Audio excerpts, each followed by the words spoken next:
में ब्राह्मणों ने अखिलेश यादव के मुद्दे पर पंचायत बुलाई और खेखड़ी गांव में हुई पंचायत में ब्राह्मणों ने अखिलेश यादव के शुद्धिकरण की घोषणा की।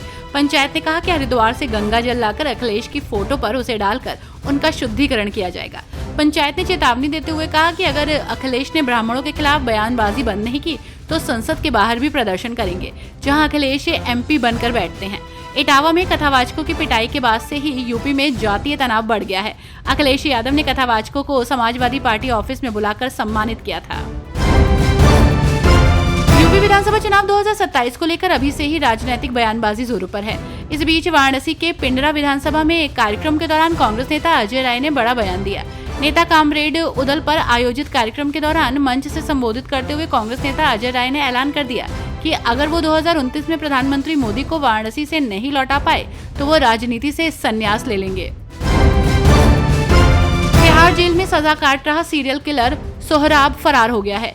सोहराब 3 दिनों की पैरोल पर जेल से बाहर आया था, लेकिन वापस जेल नहीं लौटा।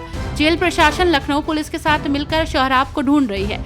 मिली जानकारी के अनुसार सोहराब को 3 दिन के लिए पैरोल पर तिहाड़ से बाहर निकाला गया था। लखनऊ में पत्नी से मुलाकात के बाद सोहराब को दिल्ली की तिहाड़ जेल पहुंचना था, लेकिन वो नहीं पहुंचा।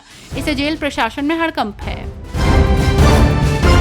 यूपी के बरेली में माहौल खराब करने की कोशिश की गई है। फतेहपुर में बहुसंख्यक आबादी के बीच ताजिया रखने के दौरान पड़ोस की दुकान का चबूतरा क्षतिग्रस्त कर दिया गया। इसको लेकर वहां रहने वाले व्यापारियों ने हंगामा कर दिया। पुलिस ने विवाद शांत करने को अपनी ओर से मुकदमा भी दर्ज किया, लेकिन व्यापारी आरोपियों की गिरफ्तारी की मांग पर धरने पर बैठ गए। उन्होंने गिरफ्तारी न होने तक ताजिया न निकलने देने की बात कही है।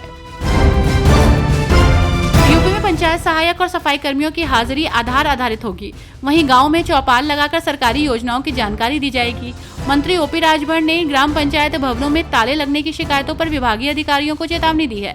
उत्तर प्रदेश में पंचायती राज मंत्री ओम प्रकाश राजभर ने कहा कि गांव की व्यवस्था दुरुस्त करने के लिए सफाई कर्मियों और पंचायत सहायकों की आधार आधारित हाजिरी की व्यवस्था लागू की जाएगी। इससे अनुपस्थिति को लेकर लगने वाले आरोप अपने आप खत्म हो जाएंगे। मुहर्रम के मद्देनजर प्रतापगढ़ जनपद के प्रशासन ने पूर्व कैबिनेट मंत्री कुंवर रघुराज प्रताप सिंह यानी कि राजा भैया के पिता भद्री कोठी के बड़े राजा उदय प्रताप सिंह समेत 13 लोगों को 40 घंटे के लिए नजरबंद कर दिया। पिछले कई वर्षों से मुहर्रम को लेकर नजरबंद की कार्रवाई हो रही है। नजरबंदी को नोटिस चस्पा करने के लिए अपराध निरीक्षक संजय सिंह भारी भरकम पुलिस फोर्स के साथ पहुंचे।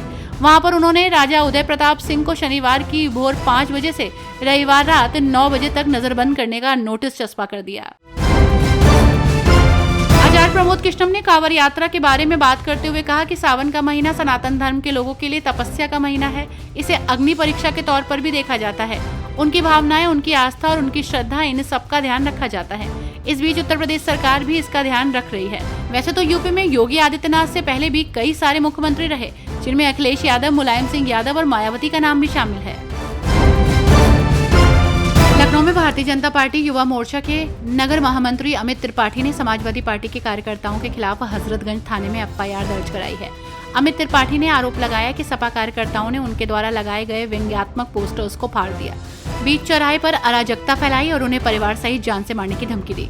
यही नहीं, सोशल मीडिया पर भी अभद्र भाषा का उपयोग किया और गालियां दी जा रही हैं। महाराष्ट्र में चल रहे भाषा विवाद पर योग गुरु बाबा रामदेव की प्रतिक्रिया सामने आई है। बाबा रामदेव ने एक बयान देते हुए कहा कि देश में बोली जाने वाली सभी भाषाएं गौरव का प्रतीक हैं। सभी भाषाओं पर हमें गर्व होना चाहिए और उनका सम्मान करना चाहिए। उन्होंने कहा कि देश में बोली जाने वाली सभी भाषाएं गौरव की प्रतीक हैं। इनका समान रूप से सम्मान होना चाहिए। उन्होंने कहा कि भाषा, जाति, लिंग या समुदाय के नाम पर विभाजन करना राष्ट्रीय हिंदू एकता को कमजोर करना है। उत्तर प्रदेश के संभल जिले में भीषण सड़क हादसे के दौरान दूल्हे समेत 8 लोगों की मौत हो गई थी।